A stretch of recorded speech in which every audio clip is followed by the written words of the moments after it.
Mais de 124 milhões de brasileiros foram às urnas ontem, depois de uma das campanhas mais acirradas e polarizadas da história do país. Luiz Inácio Lula da Silva, do PT, foi eleito novo presidente do Brasil.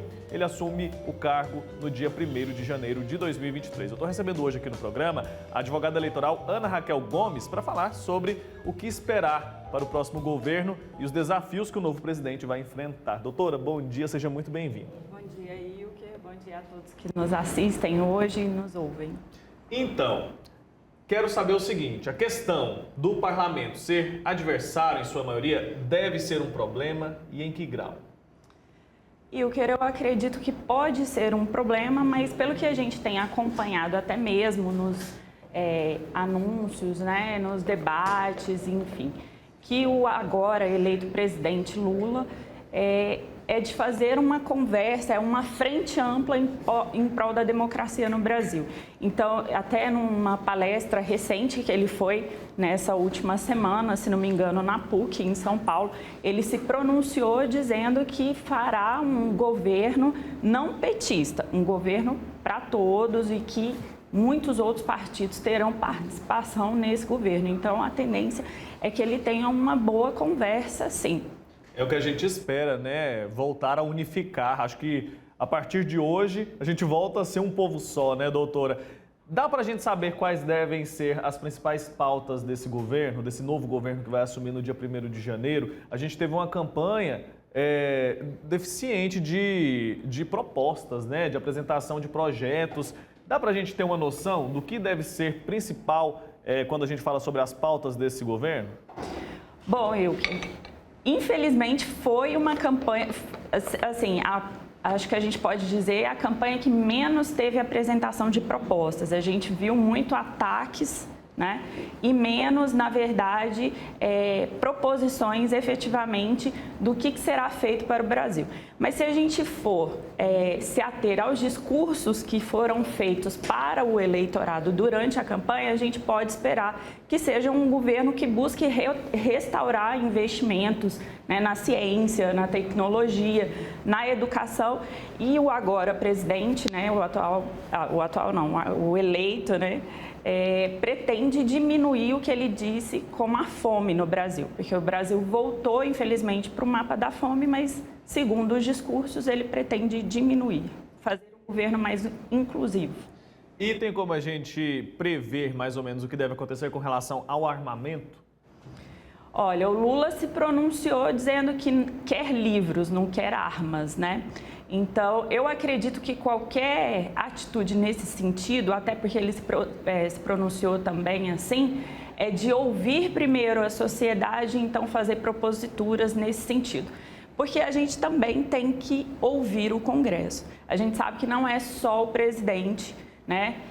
Tem todo um Congresso e é o Congresso que propõe as leis. O presidente pode vetar, mas também pode voltar para apreciação no Congresso. Então, se for seguir o que a gente ouviu de pronunciamento dele, será ouvir o Congresso e a população. Qual balanço a gente pode fazer deste domingo? Qual balanço a gente pode fazer desse dia de votação? A gente sabe que a gente tem um país muito grande, então é natural que aconteçam problemas ali pontuais. Mas, de forma geral, a gente pode dizer que foi um pleito tranquilo? Não foi um pleito tranquilo, foi um pleito extremamente polarizado. A gente ainda precisa de alguns dados com relação a fake news, mas ontem, até mesmo no pronunciamento do presidente do TSE, né, o Alexandre de Moraes, ele falou um pouco sobre os dados das fake news, né? Mais de 700 URLs foram retiradas do ar.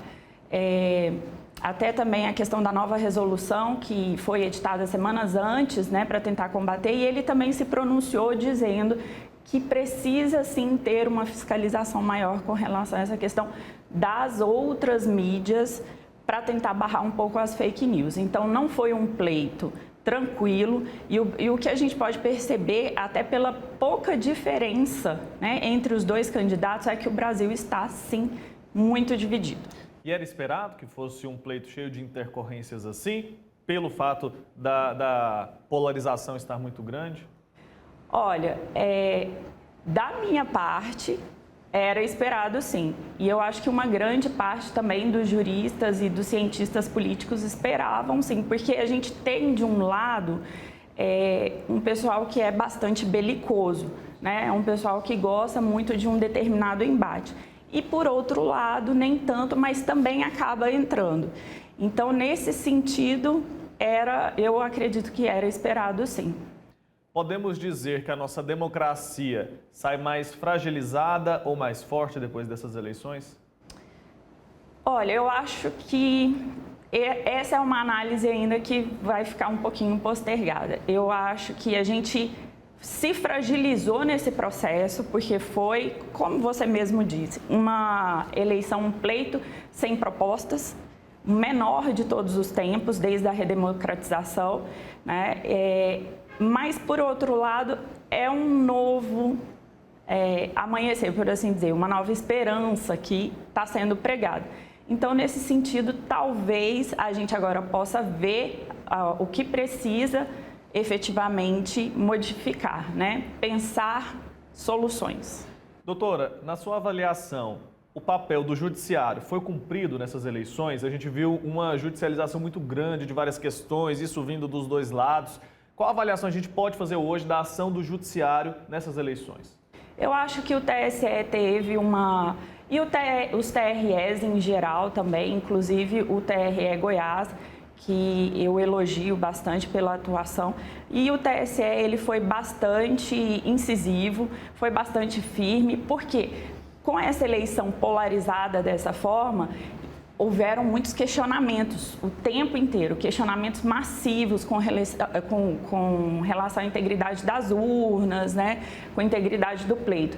Então, eu acho que a atuação do judiciário, e essa é uma regra da justiça eleitoral, ela é bastante dinâmica, é bastante incisiva, porque precisa ser rápida.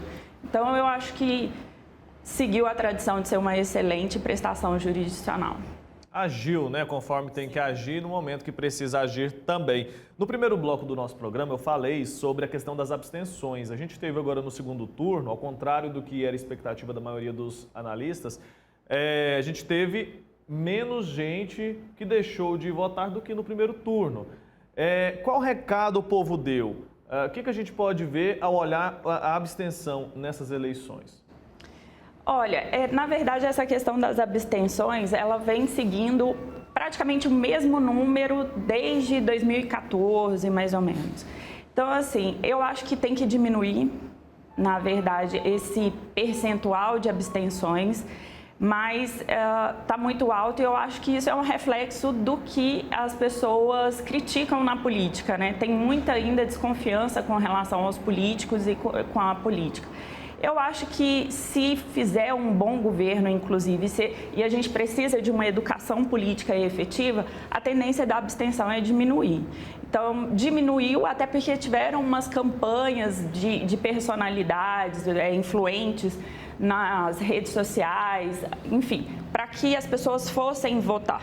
Né? Mas eu acho que mais do que isso também é necessário fazer uma educação política para que as pessoas percebam a importância do votar, a importância do seu voto, da sua escolha.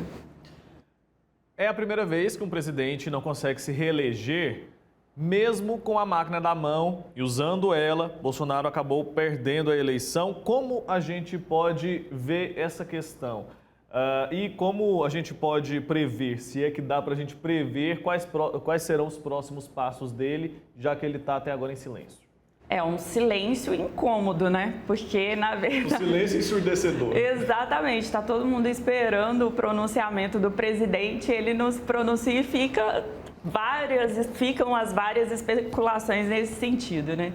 Mas eu acho assim, por menor que tenha sido a diferença, eu acho que as pessoas demonstraram o que elas desejam, né? Muita gente tem se pronunciado no sentido de espero um Brasil com menos ódio, espero um Brasil com um olhar maior para as outras pessoas, voltar a ter investimentos em educação, ciência, menos intolerância. Então eu acho que o reflexo foi esse, assim. É essa que fica a mensagem nas urnas. Isso é democracia, né, doutora? Agora, a gente tem registrado nessa manhã, em muitos lugares do Brasil, protestos, manifestações vindas por parte de caminhoneiros, outras alas que são apoiadoras do presidente Jair Bolsonaro. Essas pessoas estão fechando as rodovias. Isso pode ser um problema, isso pode enquadrar em algum tipo de crime, a pessoa protestar ali e pedir intervenção das Forças Armadas, tudo isso. Isso é permitido? Faz parte da democracia? Tem um limite? Então, o direito à manifestação e à liberdade de expressão é garantido, mas não é um direito absoluto, como a gente sabe. Não pode ser utilizado para poder incitar nenhum tipo de violência, nem buscar nenhum tipo de transgressão à legislação.